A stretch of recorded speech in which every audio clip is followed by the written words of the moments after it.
Out of all of the most bleakest concepts that spirituality has to offer, the false light is by far the most unsettling.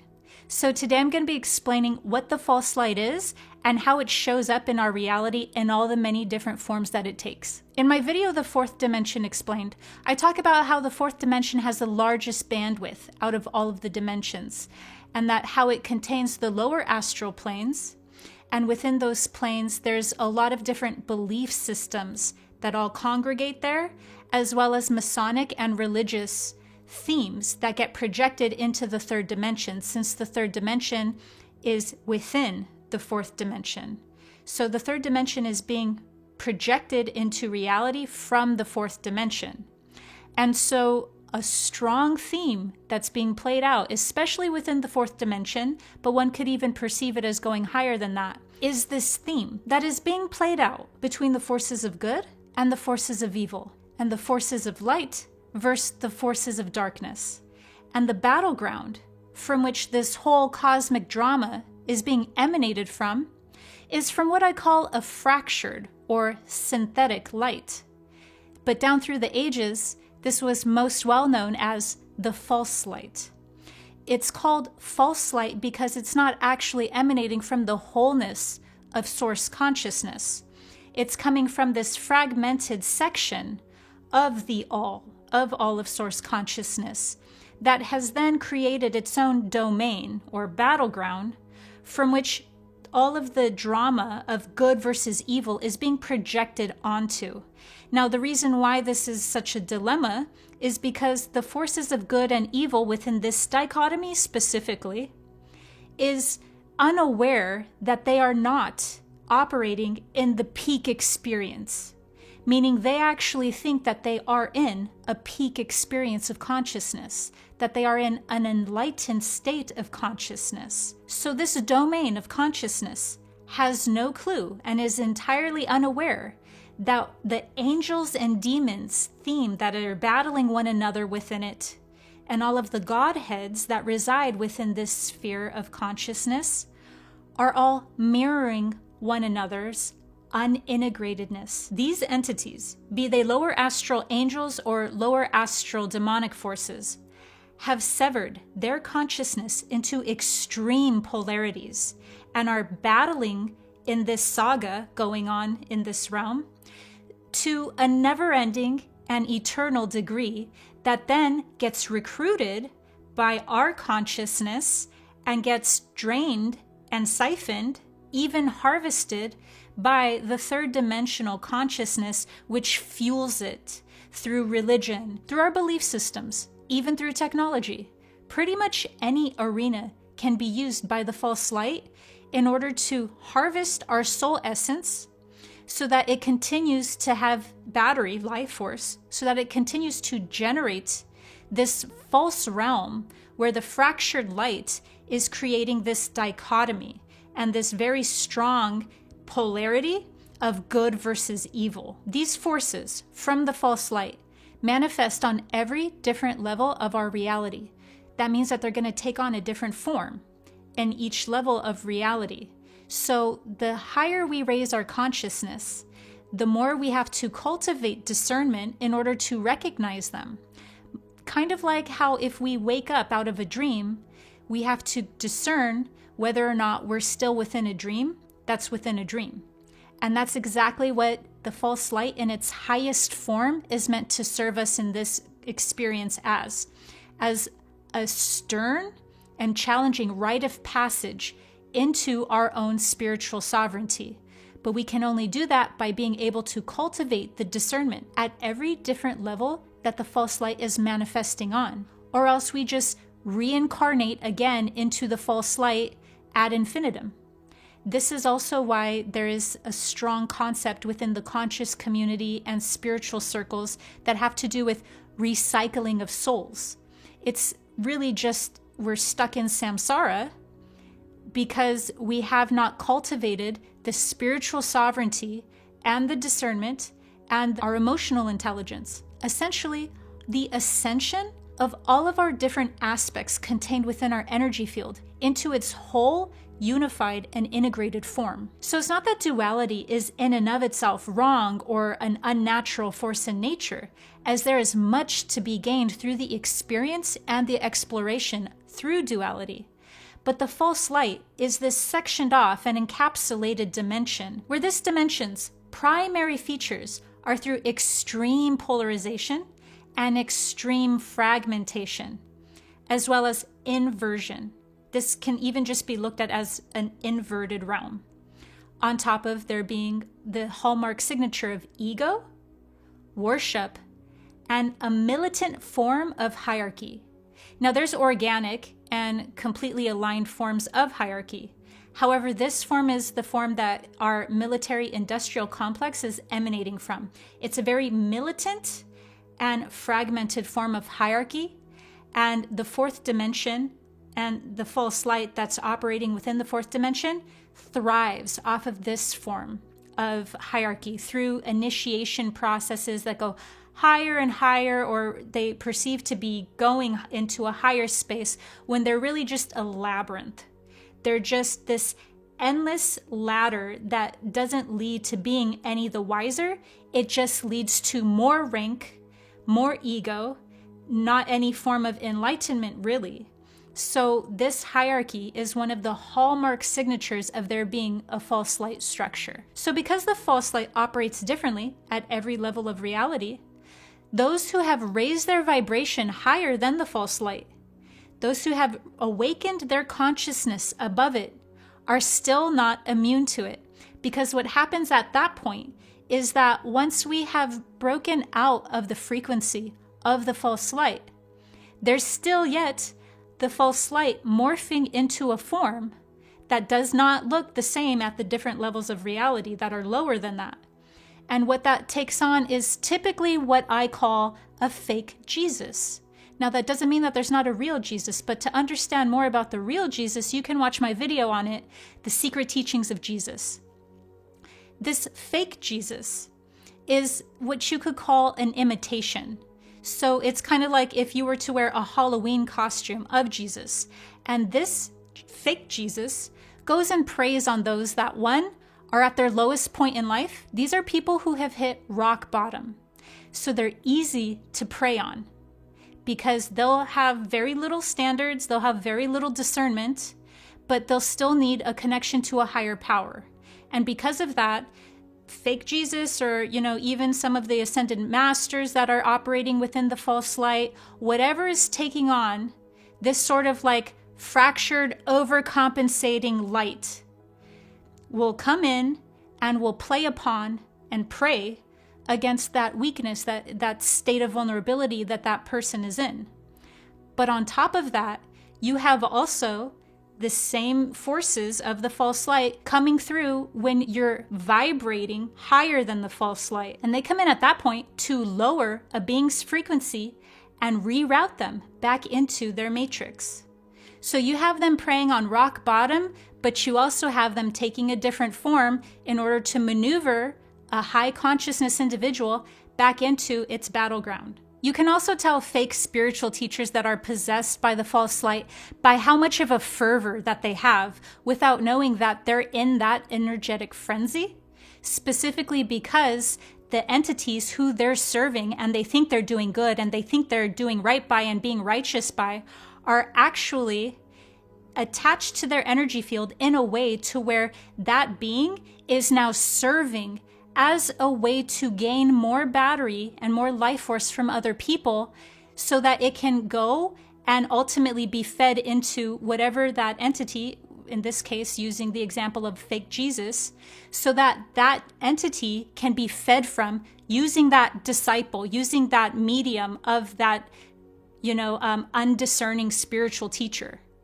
And so this is how the false light thrives. And getting beyond this realm may seem to some like it's not a big deal. They got rid of that programming long ago, but you would actually be surprised at how challenging of a step it is for humanity as a collective to energetically cultivate the discernment and the spiritual sovereignty to be able to raise their frequency above this realm, because they're still very much caught in the worship stage, whether it's of a new age angel, like Metatron, or whether it's of Jesus, whether it's from any of the deities that we see that are the epitome of a godhead in any of the ancient or current religious systems.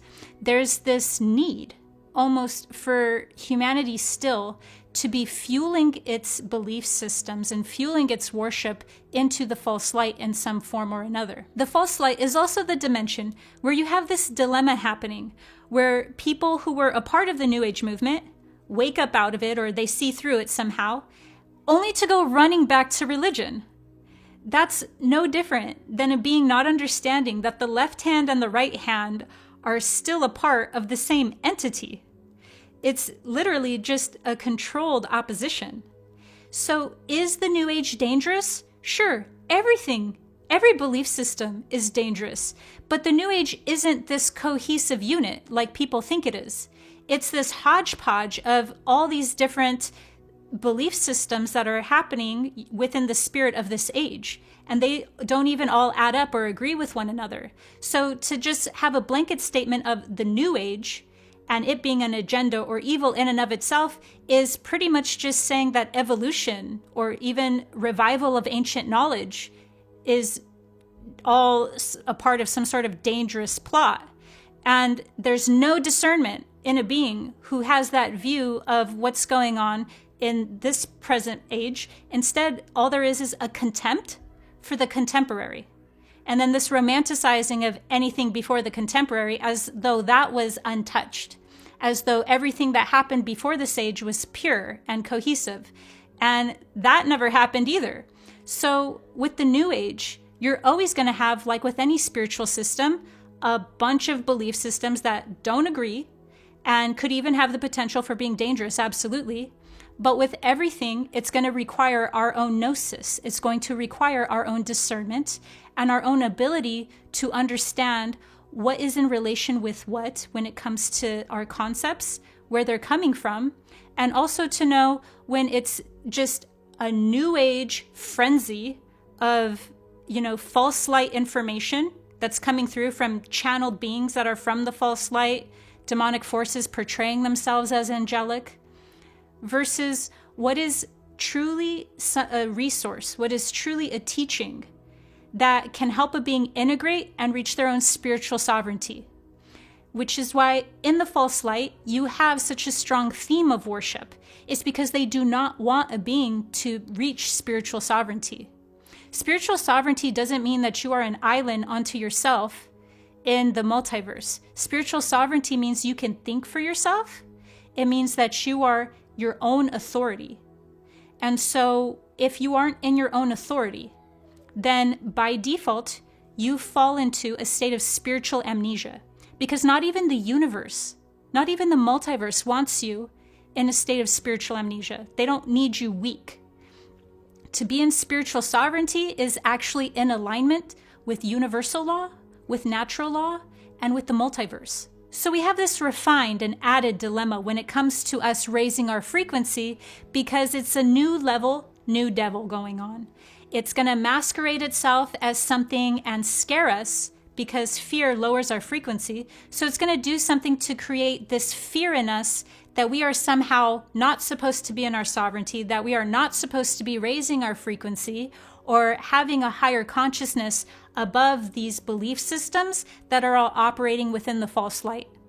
So it's kind of like a way of gaslighting us as we have a higher consciousness, gaslighting us into believing that we are harming people, or gaslighting us into believing that we are being some sort of inverted or satanic form, when in actuality, a being is coming into their own divinity. And when a being is in their own divinity, that doesn't mean that they have placed spirit below them or that they think that they are above spirit. It means that they're in their most natural state, which is spiritual sovereignty. And when you're in spiritual sovereignty, you are in harmony with your higher nature, but you are the representative of the higher nature in human form. So there's no longer this false light operating system of worship siphoning your soul essence.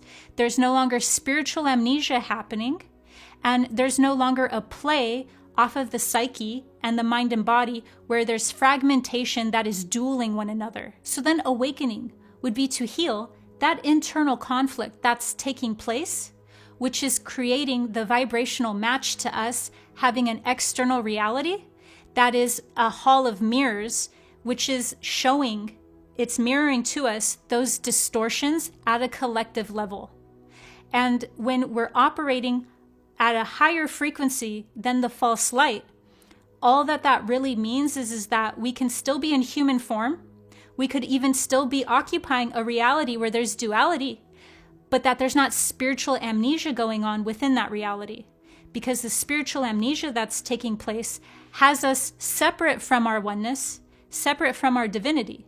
And when that's happening, all of the different hallmarks are happening as well, which is what I said earlier about there being militant hierarchy, about there being supreme worship from a godhead, or there being some sort of ego that's always inserting itself. You can have even right relationship with the concept of ego, but in the false light, as I said, everything is inverted.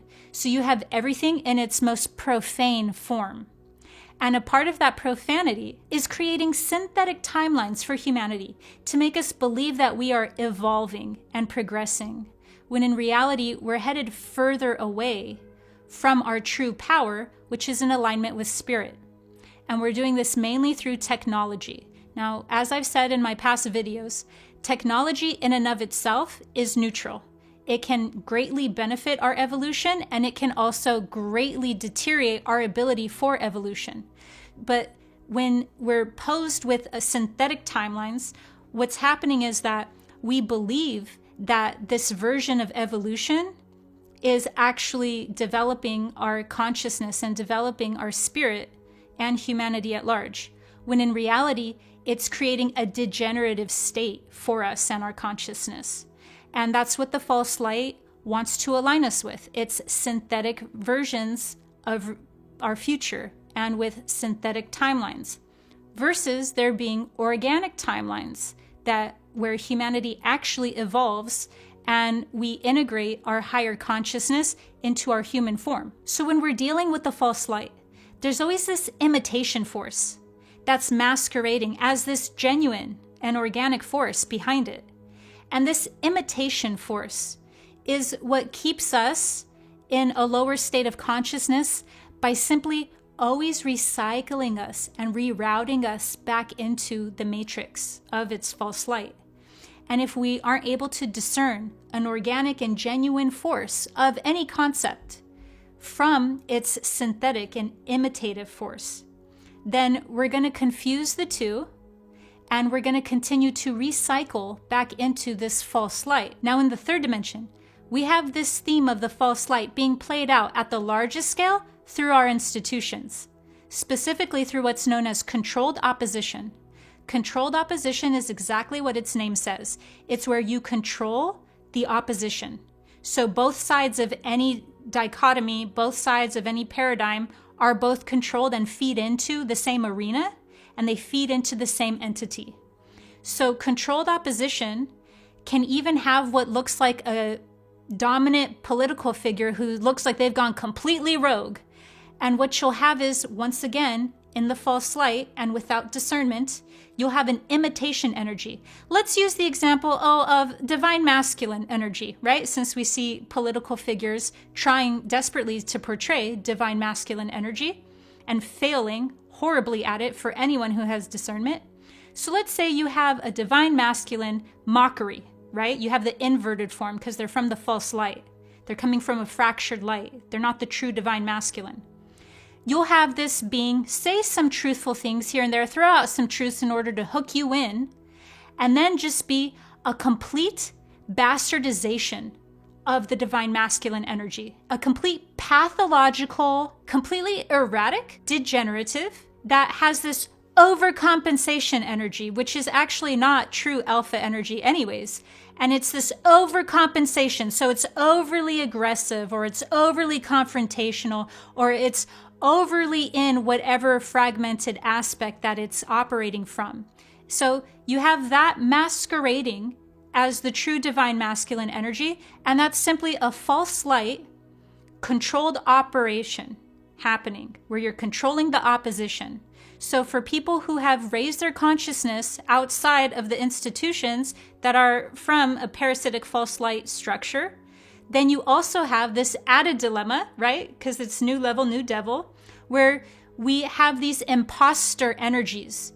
And the imposter energies, be them of the divine feminine or be them of the divine masculine, whatever is being the imposter energy at that time, comes in to challenge our discernment in order for its highest evolution to be able to grow out of that phase of consciousness. But it also serves as the most enormous block to our own ability to gain true spiritual sovereignty, because we just keep getting stuck in all of these distorted and imposter energies because we haven't yet cultivated the discernment to see through what a true energy is that we're connecting with, whether it's the divine masculine energy. If we truly knew what the divine masculine energy was, we would never fall for any of these imposter energies that are all overcompensating. And that's exactly what the false light does. Even with its light source, as I said earlier, it's overcompensatingly bright where it pierces your eyes and you can't even see it. It's not an organically bright light. It's this overcompensation energy that you'll always see accompanied with the false light, so that you either get put into the polarity of being meek, that's a part of the false light, being super weak, and then on the other end being super aggressive and hyper righteous. And so both of these polarities are one stuck in righteousness, the other one stuck in righteousness. They're just operating at different polarities of this theme of righteousness. So in its most physical form, the false light manifests as parasitic institutions that try to keep humanity from evolving by telling us that they are doing things, they are controlling us for our own good, that they're trying to save us from ourselves. When in reality, they're keeping humanity locked within a certain bandwidth of frequency that can be known as a slave frequency. It's a disempowered and it's a lower frequency that can only sustain itself through constantly injecting fear and confusion into the masses. So it's a lowered, enslaved bandwidth of frequency, instead of having us come into our true state, which is spiritual sovereignty. So the false light, from its highest capacity, can be looked at as a strong rite of passage for humanity. They're providing the trials and the tribulations that are needed in order to cultivate our discernment, in order to create the masterful version of ourselves that would be having the frequency raised above it. And in its lowest nature and in its lowest expression, the false light is known as the prison planet or as the energy farm. So many different names throughout the ages to describe the recycling of soul essence back into the demiurge or back into a negative creation, aka matrix. If this all sounds bleak, it's because it is. It's no wonder that Earth is known as the master school and the master class for only the bravest souls to come and traverse. It's here where we're able to transmute the densest and darkest energies into the highest form of light. And it's here where we reconcile and harmonize all the different aspects of mind and source consciousness. I hope this has elevated you above the false light. Make sure to subscribe to my channel for higher dimensional guidance through spiritual awakenings. See you next time.